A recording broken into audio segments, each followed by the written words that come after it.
দেখুন এই টাইমে আপনি এমন কোনো ভুল করবেন না যাতে হোয়াটসঅ্যাপ টার্মিনেট হয়ে যায় বা ব্যান্ড হয়ে যায় বা এমন কোনো সমস্যার সম্মুখীন হতে হয় যেটা আপনার জন্য একদমই ভালো না। কাজেই ভিডিওটা খুব মন দিয়ে দেখুন, আপনার প্রবলেমটা কিভাবে সলভ হয় সেটা দেখুন।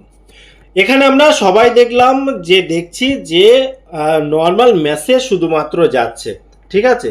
কিন্তু যদি কখনো আমরা কোনো ছবি, কোনো ভিডিও বা এমন কিছু পাঠানোর চেষ্টা করি, সেটা কিন্তু আর যাচ্ছে না।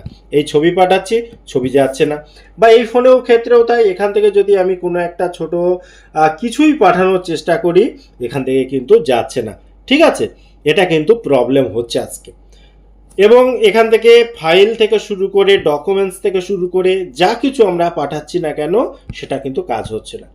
এই রকম সিচুয়েশানে আপনি কখনো ভুল কাজটা করবেন না। দেখুন এর আগেও আমি এ বিষয়ে ভিডিও বানিয়েছি, কিন্তু সাবধান করতে আমি এই ভিডিওটা আবার রিপিট করছি। এমনকি এখানে আপনি খেয়াল করে দেখুন, যখন আপনি আপডেট সেকশানে এসে আপনি স্ট্যাটাস দিতে চাইবেন, তখনও কিন্তু স্ট্যাটাস নিচ্ছে না। এই টাইমে ফেল্ড দেখাচ্ছে, রিট্রাই করলেও তাই ফেল্ড দেখাচ্ছে।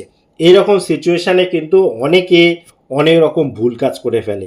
অনেকে এপিকে ফাইল নিয়ে নেবে, অনেকে থার্ড পার্টি কোনো অ্যাপের সাহায্য নিয়ে নেবে, অনেকে অন্য কোনো পরামর্শ পেয়ে এমন কিছু করে বসবে যার ফলে কিন্তু হোয়াটসঅ্যাপ টার্মিনেট হয়ে যেতে পারে, ভবিষ্যতে ব্যান্ড হয়ে যেতে পারে, কিছু সময়ের জন্য আপনাকে হোয়াটসঅ্যাপ ব্যবহার করতে নাও দিতে পারে হোয়াটসঅ্যাপ। কাজেই দেখুন, এটা কিন্তু সার্ভার প্রবলেম বলুন, হোয়াটসঅ্যাপের নিজস্ব প্রবলেম বলুন, এটা সম্পূর্ণ আপনার নিয়ন্ত্রণে নেই, এটা সম্পূর্ণ হোয়াটসঅ্যাপের নিয়ন্ত্রণে। এবং তারা নিশ্চয়ই এই টাইমে তাদের যে ডেভেলপাররা আছে তারা এই বিষয়ে কাজ করছেন। আপনি যেটা করতে পারেন, প্লে স্টোরে গিয়ে একবার দেখে নেবেন আপডেট এসেছে কিনা, যদি এসে থাকে আপডেট করে রাখুন। এছাড়া আপনার আর কিছু করার নেই, ঠিক আছে।